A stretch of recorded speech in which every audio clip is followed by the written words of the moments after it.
Muy buenas noches, muy buenas tardes y muy buenos días. Desde Berlín, Alemania, comenzamos la transmisión especial de Demoliendo mitos de la política en este nuevo ciclo denominado Demoliendo mitos de la política polémicas, en el cual vamos a realizar polémicas sobre temas geopolíticos con analistas geopolíticos del mayor nivel. Bienvenidos a esta primera transmisión de este nuevo ciclo.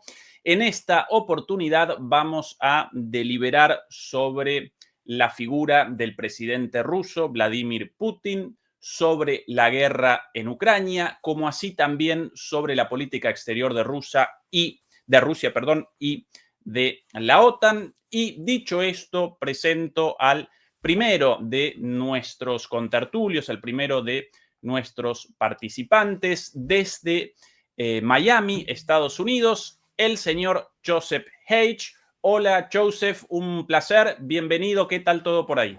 Gusto saludarlos, todo bien por aquí. Mucha lluvia, pero bien. Perfecto. En segundo lugar, presentamos a Fernando Moragón desde Madrid, España. Hola, Fernando, ¿qué tal todo por ahí? Bueno, pues aquí, a diferencia de donde está Josep, aquí tenemos sol, llueve poco, como él sabe, es un clima seco y bueno, con una bajada de temperaturas que tuvimos, que pasamos del fin de semana de los 32 a los 21, 22. Pero bueno, todavía nos queda buen tiempo y vamos a ver qué tal se presenta octubre. Bien, quiero, antes de presentar el primer tema, quiero comenzar con un agradecimiento a ambos por participar, porque increíblemente, aunque los temas como el de hoy generan muchísima polémica, muchísimas diatribas, confrontaciones, muchísimas posiciones encontradas, a pesar de eso, carecemos de espacio para el debate, para la contraposición de ideas en los grandes medios. Por lo general, los de un lado participan en los medios afines, los del otro lado participan en los medios afines y no podemos establecer siquiera un espacio común para el diálogo, para el debate, para la confrontación de ideas. Por eso, muchas gracias por participar los dos en esta nueva apuesta. Así que, en serio, de verdad, de corazón, muchas gracias. Dicho esto, comenzamos con el primer tema. Putin Ángelo Demonio, por cierto, ese es el título de nuestra transmisión de hoy. El presidente ruso, Vladimir Putin, representa una figura extremadamente controversial. Para unos, Putin personifica mejor que nadie el autoritarismo y la ambición de poder sin límites. Para otros, por el contrario, Putin aparece como un abanderado de los países del sur global en la lucha por un orden mundial multipolar.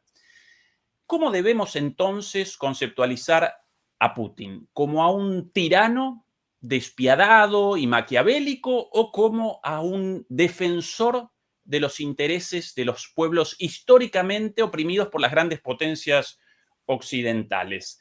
Esta es la primera pregunta, ya que esta vez nos acompaña por primera oportunidad Joseph. Joseph, el privilegio del inicio para vos. Bueno, yo miro a Vladimir Putin de dos ángulos, de un ángulo ruso y de un ángulo del otro lado, occidental, por decir algo. El señor Putin, desde la caída de la Unión Soviética, no fue convencido que la caída de la Unión Soviética haya sido justa para el imperio de la Unión Soviética. Al mismo tiempo, él vio que la Rusia como país estuvo perdiendo su influencia a través de los años, desde la caída del muro de Berlín hasta hace unos años, que él empezó a una contraofensa hacia los países que en el pasado eran parte de la influencia esférica, la esférica de influencia de Rusia, y estaban llamando más a formar parte de estos países, Georgia, Ucrania, por dar dos ejemplos, hacia la comunidad europea, hacia el occidente, y él lo considera como una amenaza. Ahora, también hay una filosofía detrás de lo que está haciendo el señor Vladimir Putin. Señor Vladimir Putin tiene la influencia de un filósofo que vive todavía, el señor Alexander Dugin, en Rusia, que es un filósofo ruso nacionalista. Al mismo tiempo ha escrito más de un libro, pero uno de los libros principales de Alexander Dugin fue acerca del nacionalismo ruso, el imperio ruso y la incomodidad o la incomprensible para él que sea el mundo unilateral dirigido por Estados Unidos. Y este libro que le convenció a Vladimir Putin que era tan bueno, que lo hizo una lectura obligatoria en todas las academias militares en Rusia. Entonces, de aquí, si uno lee este libro y ve los detalles, nos damos cuenta de que el señor Vladimir Putin está convencido que Rusia fue un imperio y debe regresar a ser un imperio, y que él no va a tolerar que se le acerquen los que él, como él los llama, adversarios, aunque en realidad la señora Angela Merkel trató de disuadirlo de usar la fuerza y la opresión y lo que sea, que vamos a llamarle que hizo él, que sea adentro de Rusia o con los países vecinos, ocupando parte de Georgia, ocupando Crimea, y lo último es invadir a Ucrania. Entonces, aquí hay que entender la mentalidad de que él quiere reestablecer el imperio ruso, y esto para el occidente o la comunidad europea en particular es una bandera roja para ellos, para pensar a largo plazo que hoy va a empezar con Ucrania, el día de mañana Moldavia, y quién sabe a dónde se para después, puede ser las repúblicas bálticas.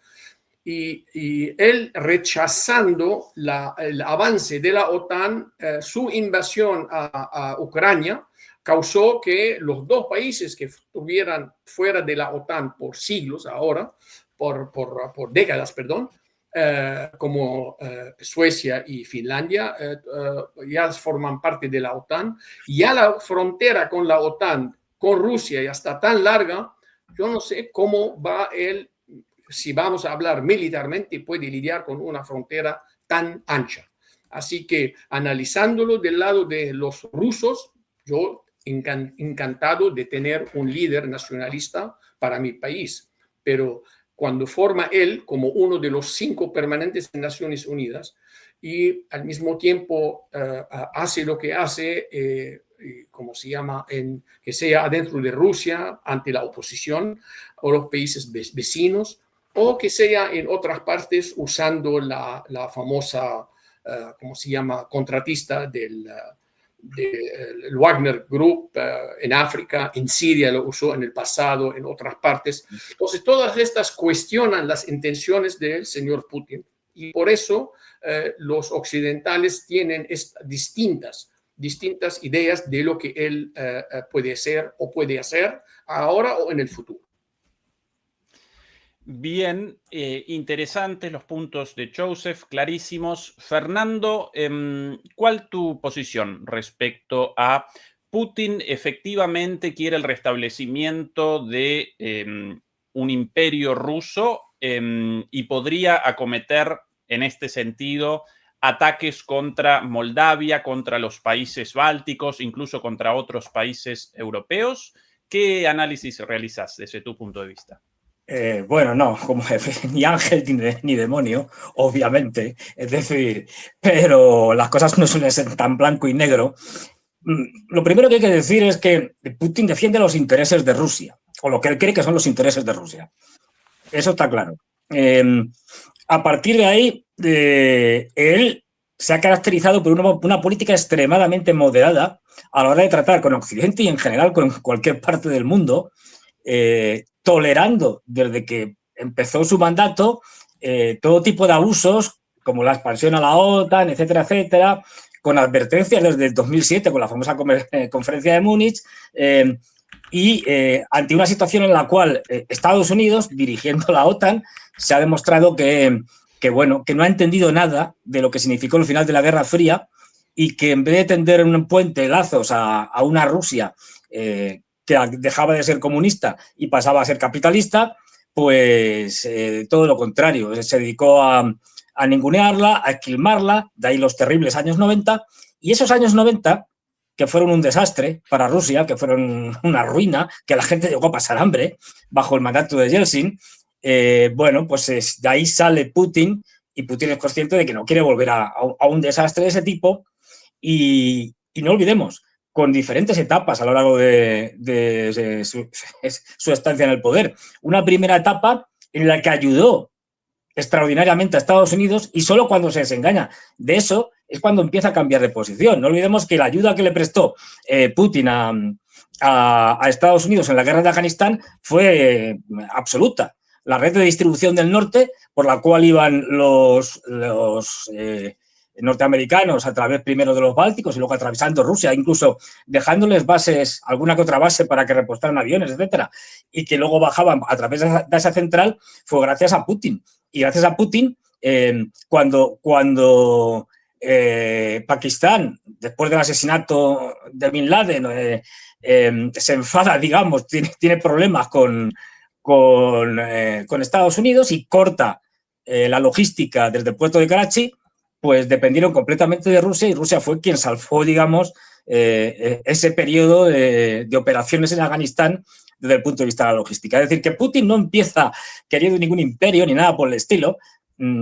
Putin lo que hace es que cambia en función de lo que están haciendo sus digamos, opositores, es decir, de lo que están haciendo los norteamericanos y sus vasallos europeos. La expansión de la OTAN, el escudo de defensa antimisiles, que estaba dirigido contra ellos, todo tipo de provocaciones, la salida de un montón de tratados de carácter armamentístico, entre ellos los nucleares. Claro, es decir, Putin al final tiene que defenderse. Y aquí difiero de mi compañero, es decir, Alexander Dugin nunca ha sido el filósofo, digamos, de cabecera de Putin. De hecho, Putin va por otros lados. Y Alexander Dugin, que era un tipo relativamente poco conocido en Rusia hasta hace no demasiado, por desgracia, hasta que asesinaron a su hija, pues no representaba ni representa digamos, el posicionamiento, las posiciones políticas de Putin. De hecho, Alexander Dugin es mucho más radical, extremadamente más radical. Es un tipo con el que yo no coincido para nada, y más allá de elementos así muy generales como el nacionalismo, pero poco más. Es decir, ya digo, Putin es un tipo especialmente moderado, y que su moderación a veces le ha costado a Rusia el que los occidentales, que Estados Unidos, terminara aprovechándose de una manera terrible de Rusia. Rusia no tiene problemas de territorio, que esta es otra cosa que nos venden. A ver, no olvidemos que Rusia tiene 146, 47 millones aproximadamente, para un territorio, una superficie que es enorme. Es decir, si los rusos no pueden llenar Rusia, es decir, porque no tienen suficiente población, con lo cual pensar que quiere añadir pues Ucrania, Moldavia y tal, no, para nada. Como todos sabemos, esta guerra no empieza con lo que los rusos llaman operación militar especial en el 2022, en febrero de 2022, empezó en el 2014, cuando después de un acuerdo firmado y avalado por franceses y alemanes, al día siguiente se da un golpe de Estado por parte de los patrocinados por Estados Unidos y la OTAN, y a partir de ahí empieza una guerra de ucranianos contra ucranianos, una guerra civil en la que una parte de los ucranianos es marginada por el gobierno golpista de ese momento, de Ucrania, y a partir de ahí empieza una guerra que Occidente va a utilizar para provocar a Rusia. Y esto ya lo decía en su momento Brzezinski en los años 90, que lo que hay que hacer es utilizar a Ucrania para romper Rusia. Bien, precisamente hacia ese lugar, hacia la guerra en Ucrania, quería direccionar mi próxima pregunta. En efecto, la guerra en Ucrania representa el objeto de acalorados debates, tanto en los medios de comunicación como en la academia. Algunas preguntas fundamentales respecto a esta guerra. ¿A qué causas responde su inicio? Esa es la primera pregunta. ¿Quién comienza la guerra y cuándo comienza la guerra en Ucrania? Joseph. Bueno, Fernando dijo algo bien importante, de que en el 2014 Vladimir Putin ha pensado de que ya tiene a Ucrania otra vez bajo la influencia rusa, como lo que es ahora Bielorrusia. Pero no le funcionó porque hubo gente en contra y hicieron tipo golpe de Estado o un golpe de Estado en contra de aquel electo presidente y se apoderaron del poder y empezaron las fricciones. Las fricciones en Ucrania, como en Moldavia, como en Georgia, siempre están pasando entre la minoría o un enclave que se asocia con un grupo étnico ruso en este país, y Rusia, bajo el pretexto de que yo voy a defender los étnicos rusos en estos países, tiene un enclave en Moldavia, tiene otro enclave en Georgia, y lo que es el Donbass ahora, que es otro enclave. Esto causa fricciones en Rusia y causa fricciones en los países a donde están estos enclaves también. Entonces, Ucrania, podemos decir que empezó en el 2014 porque quería Ucrania salir de la influencia rusa. Ahora, en los países democráticos, esto es una cosa normal. Un ciudadano de un país que quiere salir debajo de la influencia de un país represor vecino, que lo llaman, para acercar a otra influencia, que es en este caso la europea, y formar parte de la comunidad europea. Y esto es lo que le irrita a Vladimir Putin, de que estos países alrededor, que fueron parte de la Unión Soviética en el pasado, fueron cayendo en manos occidentales, pero la diferencia es que se caen en manos de los occidentales voluntariamente.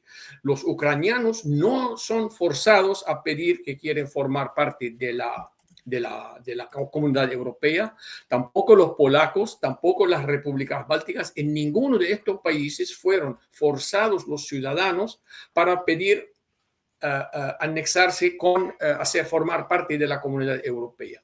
Mientras del otro lado vemos que cuando se desestabilizó un poco en Bielorrusia el poder, mandó las tropas especiales Vladimir Putin para oprimir a la represión completamente. También en otro país pasó lo mismo en el mismo año. Entonces, esto es lo que le da terror a los europeos, incluyendo los ucranianos. Dice que si nosotros estamos aquí como ciudadanos de Ucrania y yo quiero formar parte de la comunidad europea porque es mi elección, ¿quién es Vladimir Putin que venga a implementar su regla o su dominio en este país? Y esto es lo que el debate ahora, que quiere formar parte de la influencia rusa a la fuerza o quiere formar parte de la influencia occidental voluntariamente. Entonces, pero no aceptó Vladimir Putin, rechazó categóricamente ¿cómo se llama? El golpe que pasó en el 2014, hasta el día de hoy lo vuelve a repetir porque habían hecho un acuerdo con Minsk y los europeos dijeron, pero nosotros no fuimos quien rompió el acuerdo de Minsk, sino fueron los ucranianos que no quisieron, porque la delegación ucraniana que firmó el acuerdo de Minsk fue tumbada por las manifestaciones. Y aquí empieza el debate. Ahora, Ucrania también, si uno ve el punto de vista, después de la caída de la Unión Soviética, Ucrania tenía uno de los arsenales más grandes nucleares y fue un compromiso y una promesa de la comunidad europea y de Estados Unidos que descarta de tener Ucrania las armas nucleares, que se la entrega a Rusia y ellos le dan garantías de seguridad a Ucrania.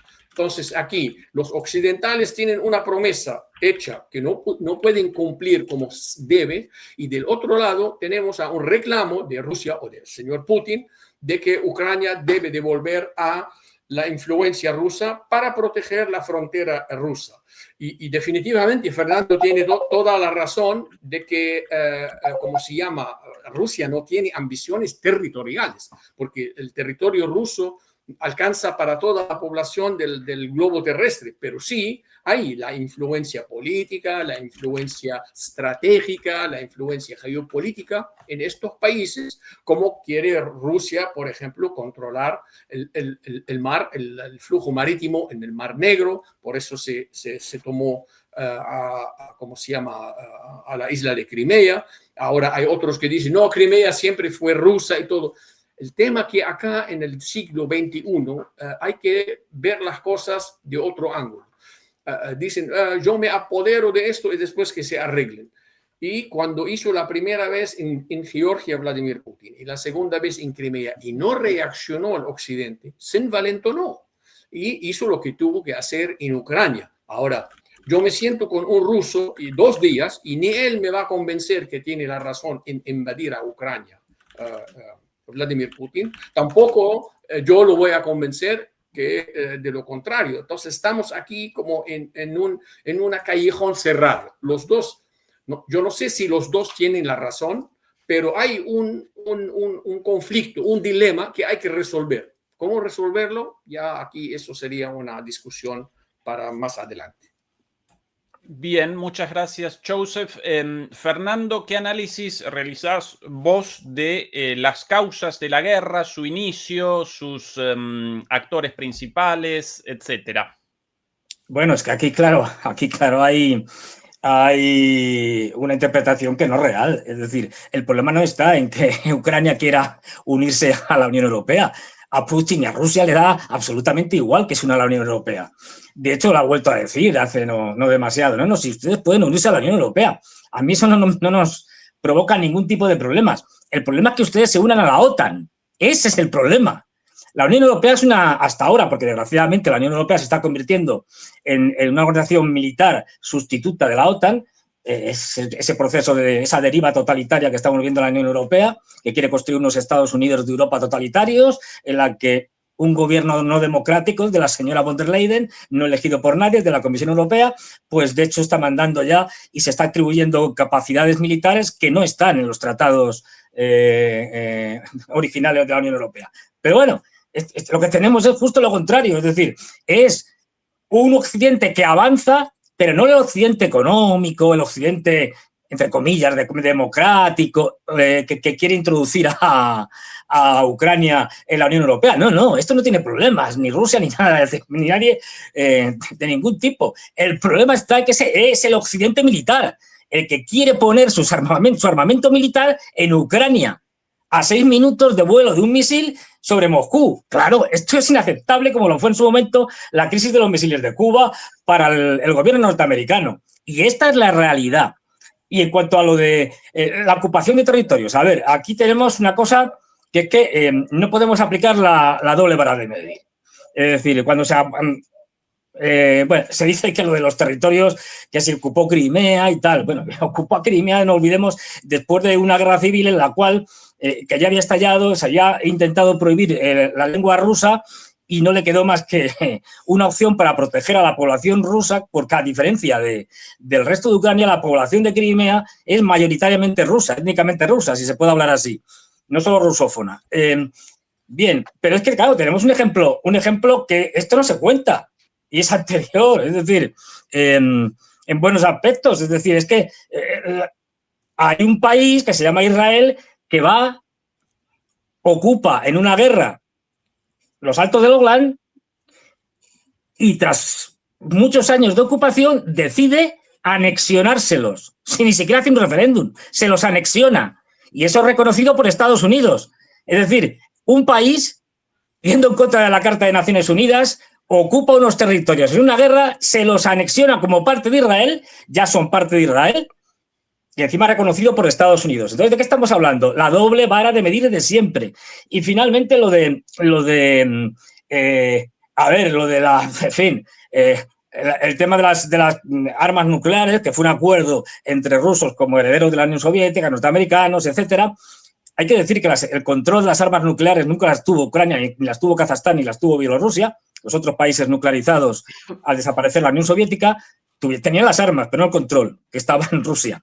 Y no olvidemos, en la Constitución, cuando se produce todo eso, en la Constitución ucraniana hay un compromiso de neutralidad que no cumplen Poroshenko, que no cumple Zelensky. Entonces, ¿qué estamos hablando?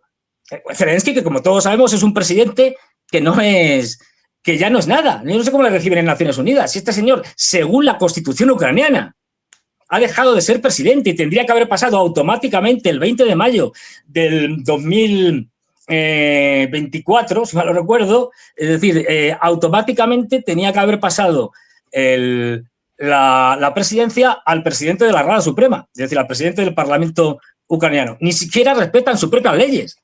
¿Pero de qué estamos hablando? Es decir, Rusia interviene cuando no le queda más remedio y de una manera completamente defensiva. Bien, Joseph, tu respuesta a esta intervención de Fernando, ¿realiza Occidente, realizan los Estados Unidos una interpretación con una doble vara, con un doble rasero en este caso? Vamos a responderlo separado. Primero lo de Ucrania.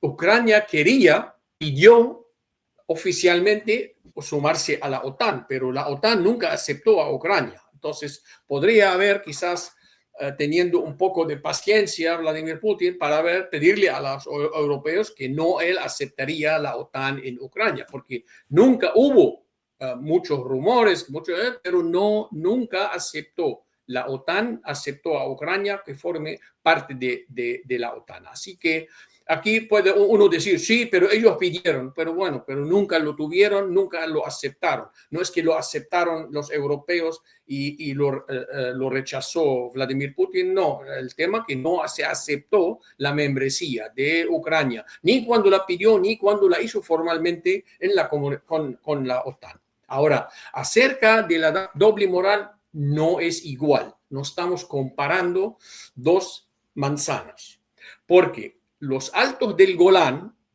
fue Siria quien atacó a Israel en el 73 y la contraofensiva israelí ganó el territorio de los altos del Golán.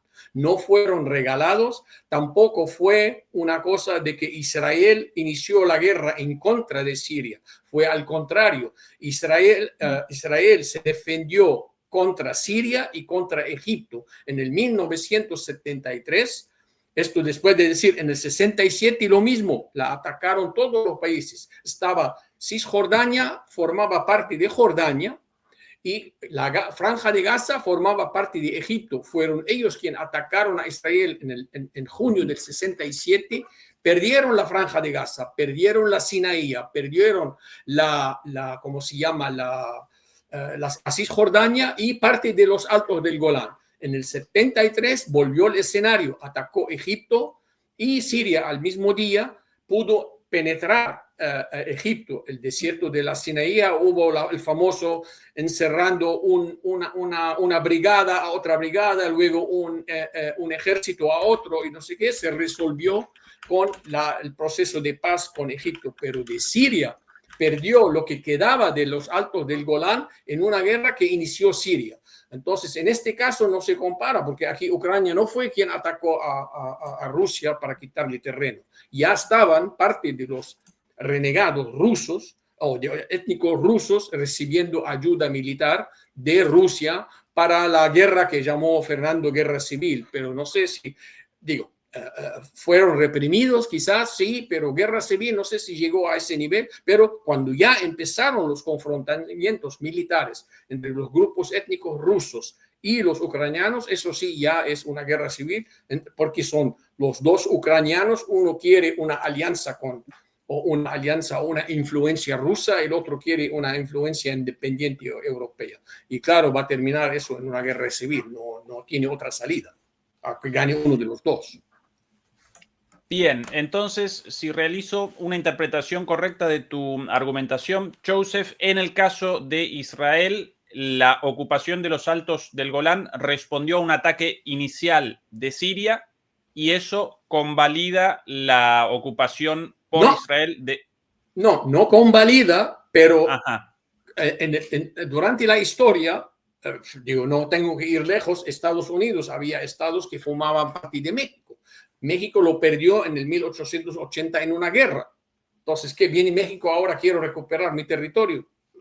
No funciona así las cosas. Una vez se pierde un territorio en una guerra, ahí se queda. Israel le dio de vuelta el desierto de la Sinaí a Egipto a cambio de la paz. Pero en otras partes del mundo ganan un territorio y no lo sueltan nunca. ¿No? Ahí está Turquía, hasta el día de hoy tiene parte de Europa invadida por Turquía. No forma parte de Turquía. Turquía es al este del Bósforo, no al oeste, pero el oeste fue invadido.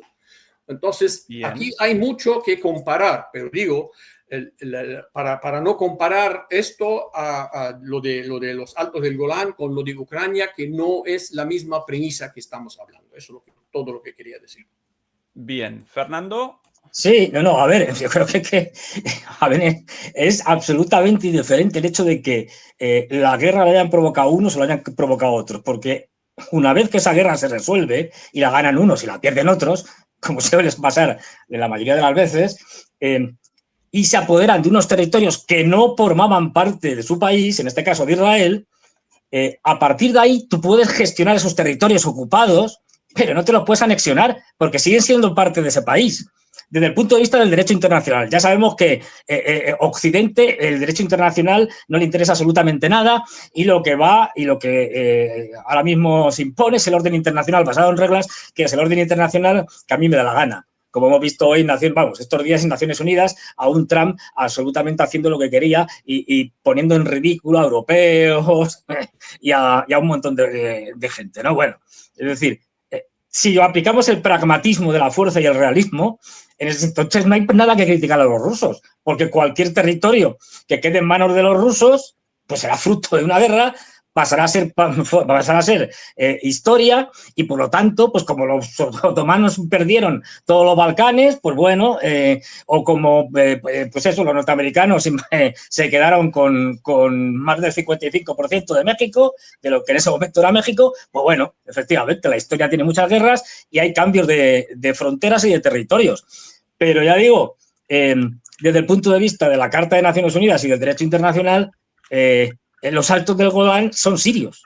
Es decir, aunque haya perdido Siria la guerra o haya empezado. Es decir, una de las claves es, por desgracia, que no se ha cumplido, es la de que no se pueden separar ni anexionar territorios. Tenemos el otro ejemplo de Kosovo. Es decir, donde la OTAN se extralimita y va a una guerra para separar una parte de un territorio de un país soberano reconocido por la OTAN, que era Serbia.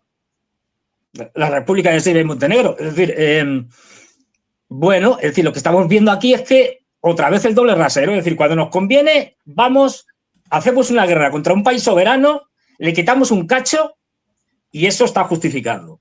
Pero si lo hace Rusia, no. O sea, si Rusia se queda con Crimea o apoya al Donbass, a Lugansk y Donetsk, entonces Rusia es imperialista, es mala, quiere invadir toda Europa. ¿En qué quedamos? Por favor, es decir, es que estamos siempre con el doble rasero. Y ya digo, no hay más que ver. Es decir, en el caso de Georgia, por cierto, Georgia ahora mismo, que no se lleva bien con Rusia, se lleva mal, por razones obvias, es decir, pero una de las cosas que está diciendo constantemente el sueño georgiano, que es el partido que gobierna en Georgia, es que lo que no está dispuesto es a caer en la trampa en que han caído los ucranianos por parte de Occidente. Es decir, no están dispuestos a mandar armas a Ucrania, no están dispuestos a enfrentarse con Rusia, no tienen más mínimo sentido y, sobre todo, lo que no están dispuestos es a que la Unión Europea, con la ayuda de Estados Unidos, hagan revoluciones de colores, 4 que le hicieron al partido en los últimos años, para desbancar de manera antidemocrática a un partido que gana las elecciones, que es el sueño georgiano, que podrá gustar más o podrá gustar menos, pero es lo que votan los georgianos. Y lo han vuelto hace poco a decir el primer ministro, bueno, es decir, siguen intentando tirar abajo de manera antidemocrática el partido del sueño georgiano y el gobierno actual, pues porque no les conviene, lo de siempre. Y ojo, hay que tener en cuenta una cosa, tanto que se habla de Rusia, pero Rusia cuando interviene en la guerra de los 5 días, en la guerra en Georgia, es porque el absolutamente impresentable de Saakashvili ataca a Osetia del Sur y ataca a una fuerza de interposición que estaba acordada por ambas partes, que era rusa. Claro, al atacar rusos y matar rusos, a Rusia no le queda otra que intervenir. Pero, de hecho, es Georgia quien en esa intervención pierde Osetia del Sur y Abjasia, que no habían sido reconocidas hasta ese momento por los rusos como partes independientes. Es decir, es que claro, siempre vamos a lo mismo. Bien, más allá de la discusión respecto a la doble vara, el doble rasero, por sí o por no, si en un caso un país realiza una acción y el mundo la rechaza debido a una forma de interpretación y en otro caso otro país realiza una acción similar y el mundo lo convalida, más allá de esa discusión, a menudo en las relaciones internacionales, en la geopolítica, la ley internacional, el derecho internacional no determina en última instancia los conflictos, sino que a menudo la fuerza, el poder, el ius ad bellum en términos romanos, el derecho adquirido por la fuerza, por la guerra, finalmente determina la resolución de los conflictos. Ahora bien, desde ese punto de vista, la intervención militar de Rusia desde 2022 aparece justificada desde la perspectiva realista, en tanto responde a una amenaza real a la seguridad de Rusia, por lo menos desde la percepción de los rusos, o en realidad no representa una acción justificada más allá de su legalidad o ilegalidad, sino que responde a la vocación expansionista de Putin. Esa es la pregunta, Joseph. Para mí este fue un desafío de Putin al occidente a través de Ucrania. Él quería desafiar a la OTAN, a la Comunidad Europea y hasta cierto punto a Estados Unidos. Él hizo el movimiento, eso es lo que hizo, pero él no esperaba que iba a caer en este mar de barro ahí que no pudo salir tan fácil. Yo creo que de acuerdo a los planes militares que vimos la primera semana, él calculaba con una semana Kiev va a estar bajo su control y ya termina el asunto. No le salió el cálculo bien y los mismos ucranianos sorprendieron no solamente a su pueblo, sorprendieron a los europeos y a Estados Unidos de haber rechazado este avance a la capital y que cambió el rumbo de la batalla a este nivel. Ahora, decir justifica o no justifica depende a quién pregunta uno. Si estás a favor de Vladimir Putin, claro que justifica. Si estás a favor de los ucranianos, dice no justifica. Entonces aquí no hay blanco y negro. Aquí hay cada uno como ve el panorama de su ángulo. Son dos perspectivas. Quizás los dos son correctas, pero se enfrentan en un lugar a donde uno apoya a uno más que el otro. Pero yo no sé si yo personalmente yo diría no tenía que haber invadido Vladimir Putin. Había otras maneras de influenciar el rumbo de la influencia rusa en Ucrania, que sea económica, que sea otras maneras, que tenía él todo el petróleo que pasaba por Ucrania, que él pagaba a Ucrania dinero para los gasoductos y oleoductos. Podría haberse suspendido esto, no sé, había mil una manera, pero él ya fue decidido y porque creo que tenía la impresión que iba a formar parte de la OTAN, Ucrania de la OTAN, y van a desplegar los misiles en Ucrania cerca de la capital rusa en sentido militar. esta fue para él su justificación, o lo que al menos los políticos rusos lo han dicho a través del tiempo. Pero ahora, ¿se justifica o no? No digo, como está la cosa ahora en Rusia, la economía, las vidas que se han perdido, estoy hablando de los rusos más que... Y eso yo no sé si justificó su movimiento, todo este sacrificio para lo que hizo. No, tengo muchas dudas si se justifica eso. Bien, Fernando, tu mirada, tu respuesta a esto. Yo creo que no le quedó más remedio. Otra cosa es que, si bien es cierto que esa primera operación, es decir, esa primera parte de la operación no le salió bien, de la operación militar especial no le salió bien, porque lo que quería justamente era digamos, un golpe rápido que acabara rápidamente con la intromisión de la OTAN en Ucrania, porque no olvidemos las famosas escenas del Maidán con Victoria Nuland y compañía, con políticos occidentales apoyando de forma absolutamente delirante, es decir, antidemocrática, apoyando un movimiento contra un presidente, Yanukovych, que sí, que era un corrupto, pero que había sido elegido democráticamente. Pero bueno, es decir, yo creo que claramente no le queda más remedio, es decir, porque como no le quedó más remedio a los Kennedy, es decir, al presidente John F. Kennedy, en la crisis de los misiles de Cuba, el decir, bueno, es que no se puede tener armas y encima armas nucleares en Cuba, que está al lado de Estados Unidos, que no tengo capacidad de defensa, pues exactamente igual. Ucrania, incluso antes de la invasión de los rusos, Zelensky dijo que se quería nuclearizar, es decir, que quería tener armas nucleares. Y evidentemente lo de la OTAN no es que la OTAN, digamos, rechazara, que nunca ha rechazado la candidatura de Ucrania. Es la OTAN con Bush, en la conferencia, si mal no recuerdo, de Bucarest, la que abre la posibilidad, sobre todo Estados Unidos, diciendo que Georgia y Ucrania se pueden unir a la OTAN. No dicen cuándo, ni cómo, ni de qué manera, pero abren esa posibilidad. Al abrir esa posibilidad, no hacen más que seguir avanzando. No olvidemos es decir, del sistema de defensa antimisiles ya lo habían colocado en Rumanía y en Polonia, también en España, pero bueno, está más lejos. Y claro, es decir, lo que está viendo Putin constantemente es una OTAN que no olvidemos, es una gran organización militar, no es una ONG. Es decir, que está avanzando y avanzando para intentar cercarle. Y que llega y dice, no, la OTAN dice, no, pero si es que estamos avanzando, pero no es contra Rusia, es contra Irán, que son muy malos y muy perversos. Y entonces llega Putin y dice, bueno, pues es contra Irán, entonces hacemos un sistema de defensa antimisiles conjunto. Y entonces, claro, Estados Unidos dice, no, que va, no, para nada.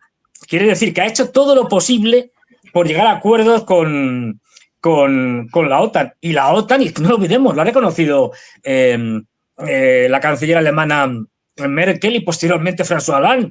No, pues es que todo fue un montaje. Es decir, si es que los acuerdos de Minsk se hicieron para no ser cumplidos. Lo que queríamos era engañar a los rusos y ganar tiempo para rearmar a Ucrania contra Rusia.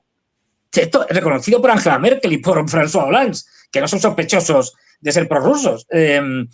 No le quedó más remedio. Es decir, una Ucrania otanizada en la práctica, que ya lo estaba, que estaba dispuesta a tener bases de la OTAN, de hecho ya las tenía en cierta medida, y que estaba dispuesta a poner todo tipo de armamento, aunque no fuera nuclear, pero que, dadas las distancias y la cercanía, ponía en peligro a Rusia, no se puede consentir. Y hay un principio básico que se aplicó en la crisis de los misiles de Cuba y que tenía que haberse aplicado ahora y que defiende un montón de gente, y es que no se puede construir la seguridad de un grupo, de un país, en detrimento de la seguridad de otro. No puedes construir la seguridad de Ucrania minando la seguridad de Rusia.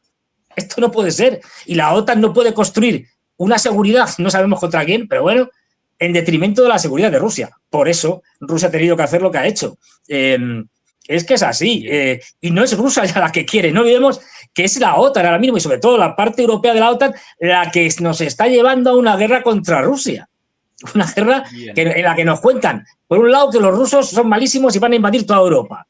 Bueno, vale, muy bien, poderosísimos. Y por otro lado nos dicen que Rusia es muy débil, y la prueba está en que solo ha podido, en estos años, adquirir aproximadamente un 20% del territorio ucraniano. ¿En qué quedamos? Esa ¿O es es la muy próxima fuerte o muy débil? pregunta, precisamente. Fernando, ¿cuál es la situación actual de la guerra? ¿Superioridad rusa, superioridad ucraniana, estancamiento? ¿En qué estado aparece la guerra en Ucrania hoy? Joseph. Mira, de acuerdo a más de una lista militar, no fue un éxito para Rusia esa guerra.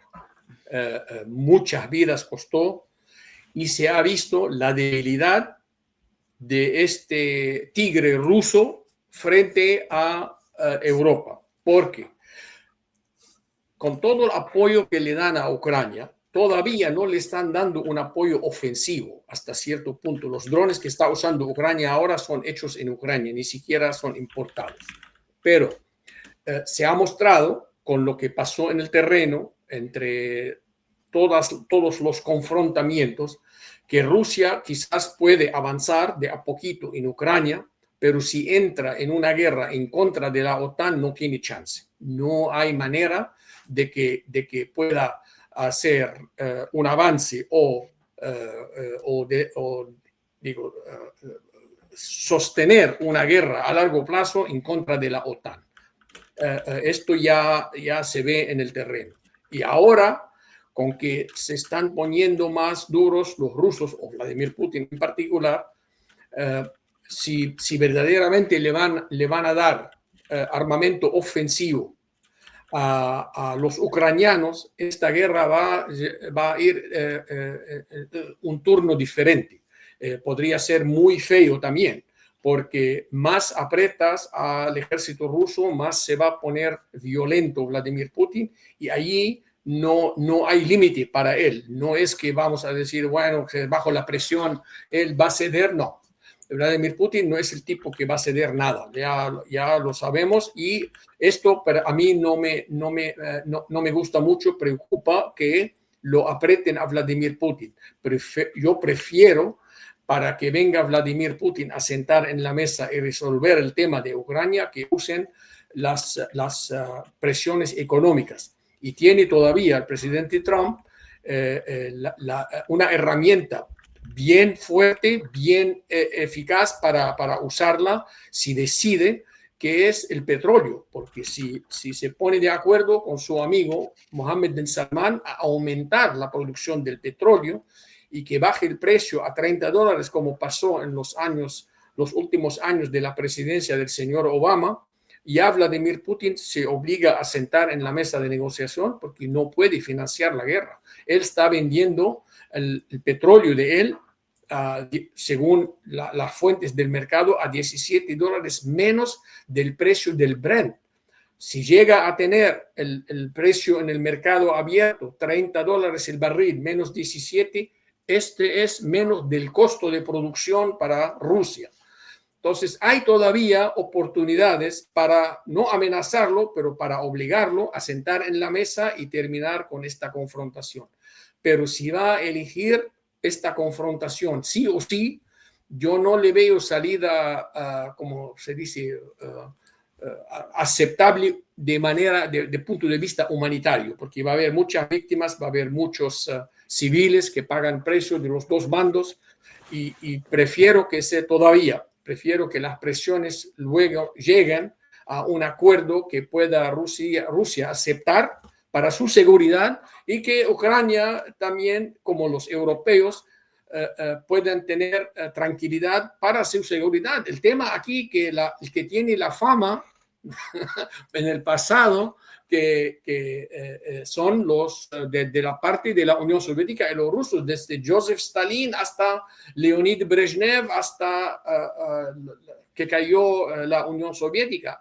Aquel tiempo era brutal para todos estos países. Yo me acuerdo, tenía 10 años cuando vi la primavera de Praga, lo que pasó. Y todavía no se me va esta imagen en blanco y negro entrando a una plaza pública ahí con tanques y eso. Entonces, los europeos, cuando dicen queremos seguridad, tenemos miedo y no sé qué, porque hay una cierta generación que todavía se acuerda lo que hicieron los rusos o la Unión Soviética a aquel tiempo en los países. En Ucrania tienen la famosa hambruna que pasaron en el tiempo de Joseph Stalin, no se les olvida, la enseñan en las escuelas.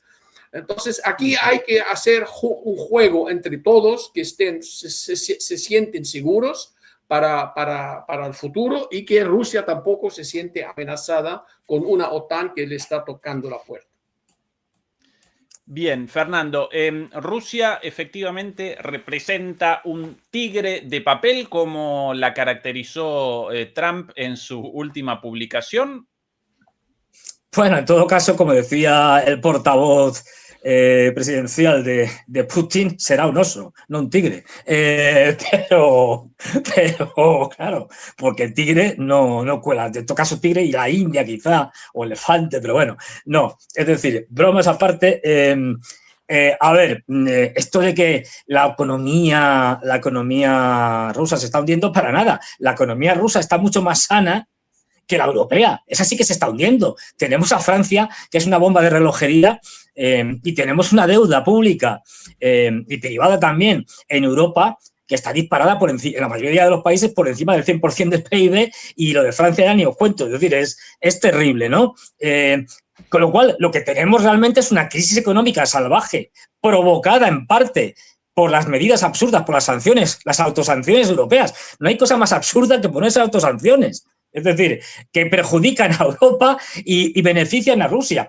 El tema del petróleo, vamos a ver, todavía no se ha comprendido, yo creo, y lo dijo Wang Yi, lo dijo el ministro de Asuntos Exteriores en una reunión con la impresentable de Kaja Kallas, una señora que es analfabeta, es decir, lo sentimos, pero es así. Como era analfabeta la anterior ministra de Asuntos Exteriores, Annalena Baerbock, ahora presidenta de la Asamblea de Naciones Unidas, que ya hemos visto cómo ha empezado la Asamblea, ¿no? En fin, analfabeta, conocida como la nena 360 porque no diferencia entre 180 grados y 360 grados, entre otras cosas. Pues bien, con esta recua de políticos europeos, que son analfabetos y competentes,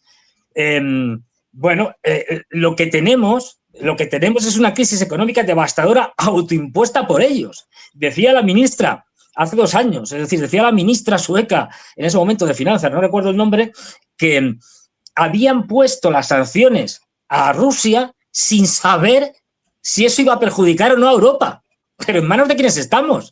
Que ponen sanciones sin saber lo que están haciendo.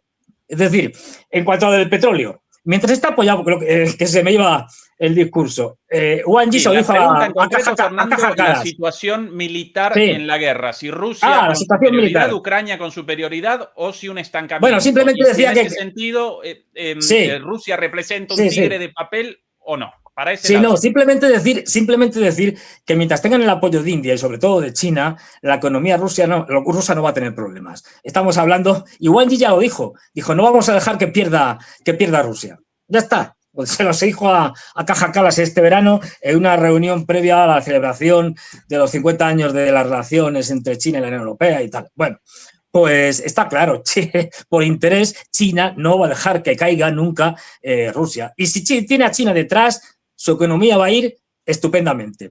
En cuanto a lo de la guerra, bueno, están los rusos, después del primer error que tuvieron, y no olvidemos de que se podía haber solucionado en marzo del 2022, y fue Europa, fue Boris Johnson el que se fue allí a Kiev a decir, no, señor Zelensky, no se acuerda ningún tipo de paz. El acuerdo estaba ya prácticamente fraguado. Había un borrador aprobado por ambas partes. Y fue Occidente el que dijo, no, hay que continuar la guerra. Está claro quién quería la guerra y quién no la quería. En el caso de Boris Johnson y de los anglos y de los europeos, que forzaron a los ucranianos a continuar una guerra que no pueden ganar, porque en última instancia no olvidemos que Rusia es la primera potencia nuclear del mundo. Actualmente tiene misiles hipersónicos, tiene, por ejemplo, el torpedo nuclear que es capaz de provocar tsunamis, etcétera, el Poseidón, tiene un montón de cosas que no tiene Estados Unidos. Por ejemplo, que sería la segunda potencia nuclear, en teoría. Es decir, que si Rusia se viera en absoluto peligro, ya lo ha dicho Putin, es decir, en una situación de peligro existencial, pues acabó. Ya nos hemos acercado a alguna de estas, durante estos 3 años, a alguna de estas situaciones bastante cerca, con lo que estamos diciendo. Es decir, la OTAN, a ver, los ejércitos europeos no sirven para nada. No sirven ni para hacer desfiles, si es que lo vemos diariamente. El único ejército que funciona es el norteamericano. Y luego, hombre, que no se les haga armas ofensivas, por favor. ¿Un tanque qué es? ¿Un escudo? Un tanque es un arma ofensiva, los Leopard, los Abrams, los Challenger 2, es decir, por favor, los aviones, bueno, pues es que todo esto, claro, todo puede ser defensivo o ofensivo, pero depende de cómo se considere, pero se le ha dado armamento todo lo que han querido.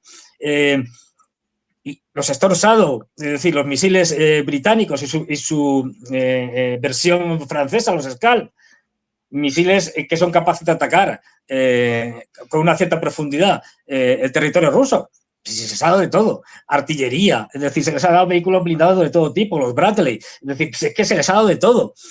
Y, a ver, no nos engañemos, lo que ha demostrado Rusia es que tiene una industria militar mucho más poderosa que la industria militar europea, incluso que la industria militar norteamericana. Y esto lo dicen los ucranianos. Es decir, que están asustados porque están viendo como los drones Geranium 2, es decir, la copia mejorada de los Shahid iraníes, ya ha sobrepasado los 800 por día en cuanto a ataques y la producción a nivel diario va a alcanzar enseguida los 1000. Incluso estaban diciendo los ucranianos con miedo que es que para finales de este año pueden alcanzar perfectamente los 2000. Es decir, el lanzamiento de 2000 drones de largo alcance, como son los Geranium 2 o el Geranium 3, que es la versión, digamos, con un motorcohete. Esto lo que demuestra es que la capacidad y el potencial armamentístico ruso es muy superior a la OTAN. De hecho, Rusia está consiguiendo algo impensable. Y es que no olvidemos que esto es una guerra de la OTAN contra Rusia en Ucrania. Y Rusia está ganando y va a ganar. Esto es realismo, no es cuestión de que sean mejores ni peores. Esto es realismo, es decir, porque no tiene la OTAN capacidad para producir la cantidad de armamento y la experiencia de combate que tiene ahora mismo Rusia. El anterior jefe de la OTAN, el general Kaboli, con esto termino. Sí. El anterior jefe de la OTAN, el general Kaboli, lo reconoció. Rusia es ahora mismo la potencia militar más potente, la número 1 en el mundo. Joseph, tu respuesta. No, digo, yo no me discrepo tanto con cosas que dice Fernando, pero eso de la potencia militar rusa yo no me convence para nada, porque no creo, ya comparando manzana con manzanas, que Rusia está al mismo nivel, no sé, ni siquiera Estados Unidos o la OTAN en general. Pero de todos modos, es debatido eso, porque hay que debatirlo por partes, por tanques, por drones, por eso, pero no hay tiempo suficiente para debatirlo. Pero aparte de eso, yo creo que el papel de Rusia va a quedar limitado a lo que está ahora. No va a haber más avances y lo más probable que al fin se sientan en la mesa de negociación. Bueno, entonces concateno tu respuesta con la siguiente pregunta. Considerando el análisis de ambos, de la situación en la guerra, ¿cuáles las salidas viables, salidas posibles en este momento de cara a la resolución del conflicto? Joseph.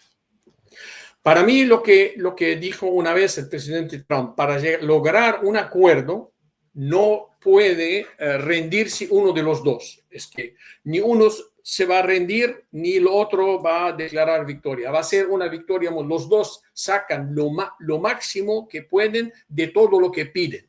60% de lo que piden, 50% cada uno para terminar con una solución pacífica. De lo contrario, eso va a terminar en una guerra entre potencias y no sé si están dispuestas las potencias a entrar en esa guerra. Fernando, ¿tu perspectiva?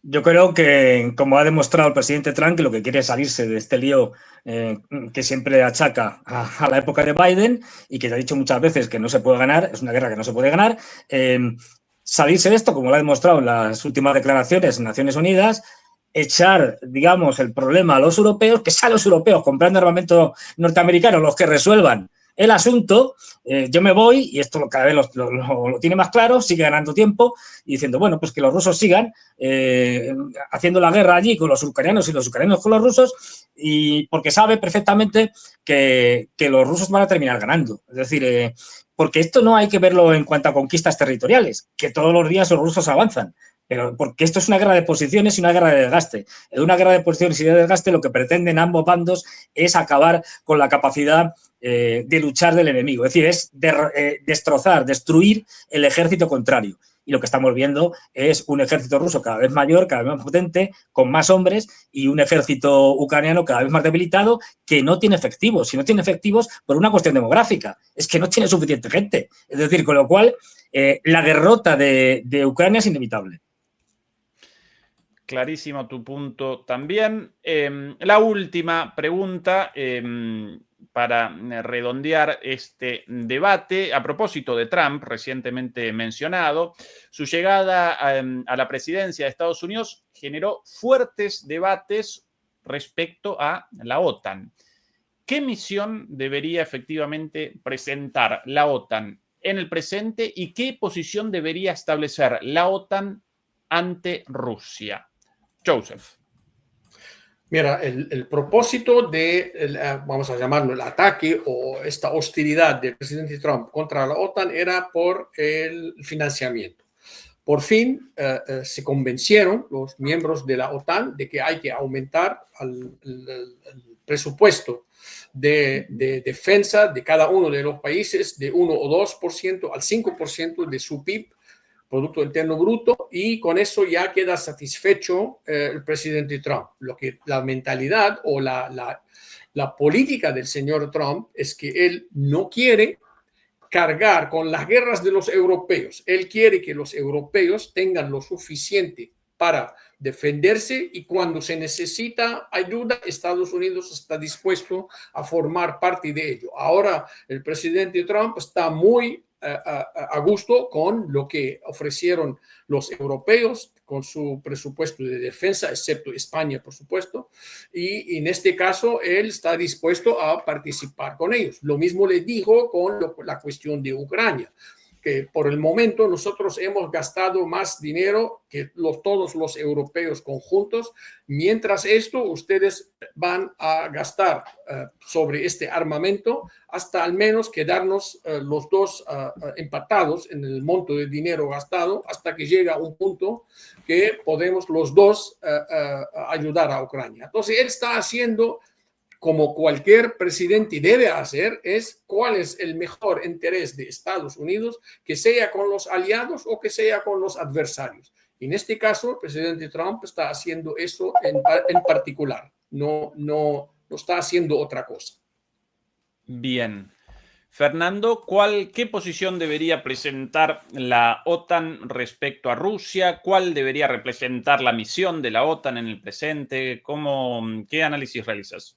A ver, muy rápidamente, esto empezó mal desde el principio, quiere decir, una vez que desaparece la Unión Soviética y desaparece el Pacto de Varsovia, la OTAN tenía que haber desaparecido, porque no olvidemos que la OTAN se crea para luchar en territorio europeo contra la Unión Soviética y posteriormente la Unión Soviética, que era el Pacto de Varsovia. Fue primero la OTAN y luego el Pacto de Varsovia.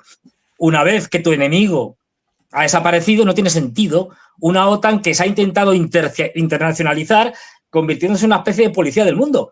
Pero es que además hay un criterio de eficacia.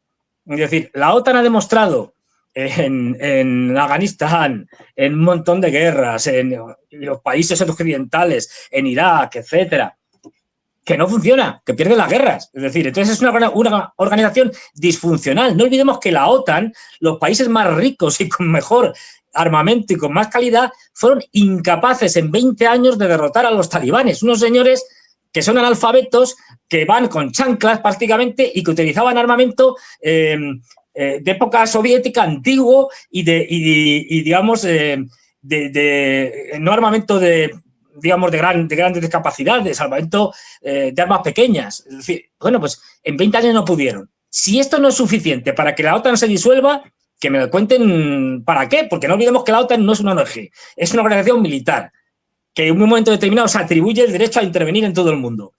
Y encima pierde. La OTAN es disfuncional, como le pasan a todas las organizaciones que salieron de la época del final de la Segunda Guerra Mundial y en los principios de la Guerra Fría. Estamos en un periodo histórico distinto y todo ese tipo de organizaciones están ya obsoletas. Son organizaciones que, independientemente de que se las considere buenas o malas, esto cada uno lo puede considerar como quiera, es que no funcionan. Es decir, es que es como si intento traerme las legiones romanas ahora. Es decir, no sirven. En su momento pues servirían, evidentemente, y sirvieron, pero ahora no sirven. La OTAN es un problema. La OTAN en Europa no tiene sentido actualmente y lo que tendríamos que tender es un acuerdo europeo, que también con Estados Unidos y por supuesto con Rusia, de seguridad común de todo el continente europeo. Lo que no quiere la OTAN, claro, porque la OTAN, como digo, es una organización dedicada a extender su poder y que ahora mismo está demostrando su absoluta ineficacia. Y no olvidemos, el líder de la OTAN, Estados Unidos, es el primero que desconfía de sus aliados europeos, que los considera desde la guerra de Kosovo como una panda de inútiles que son incapaces de llevar a cabo una operación medianamente seria si no están los norteamericanos ayudándoles. Así que esto es lo que hay. Lo que ha hecho Trump es decirle, señores europeos, ahí tienen ustedes el problema, apáñense como sea, ustedes nos compran armas a nosotros se las vendemos y ustedes con esas armas hacen lo que les dé la gana. Se ha desvinculado totalmente del conflicto. Redondeando la transmisión, Joseph, ¿querés responder a la perspectiva de Fernando? No, ya lo ha dicho durante toda esa transmisión, ya su punto es, me di cuenta que es anti-OTAN, pro-ruso, Sí. Es que son dos perspectivas diferentes. No es que él está mal y yo bien, no, es que son dos perspectivas opuestas y bueno, será el futuro que nos va a dar uno o la razón a uno o a otro o jamás va a haber una razón a uno o a otro. Vamos a ver en el futuro qué pasa con la OTAN y con Rusia. Pero por el momento eso es lo que hay en el terreno, hay un dilema y que hay que resolver. Bueno, muchísimas gracias, Joseph. Este es nuestro acuerdo, 1 hora. De hecho, muchas gracias, Joseph, por retrasar un poquito tu salida, porque él con un compromiso ahora. A los dos, muchísimas gracias por un debate de alto vuelo, con argumentos muy claros, sólidos, pero a la vez muy respetuosos. Realmente pocos debates como este en general, en los medios, incluso en las redes sociales. Así que mil gracias. Y bueno, de esta manera, esta representa la primera emisión de este ciclo de debates dentro de nuestro canal. Seguramente presentaremos más debates sobre otras cuestiones como el conflicto en Medio Oriente, como Irán, como China, etcétera, etcétera. Participarán nuevamente tanto Fernando como Joseph en el futuro de seguro.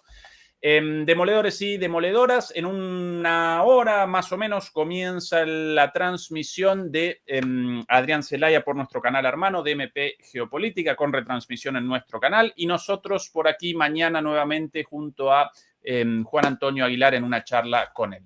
Dicho esto, demoledores y demoledoras, un abrazo y hasta pronto. Chau, chau. Hasta luego, gracias. Hasta luego.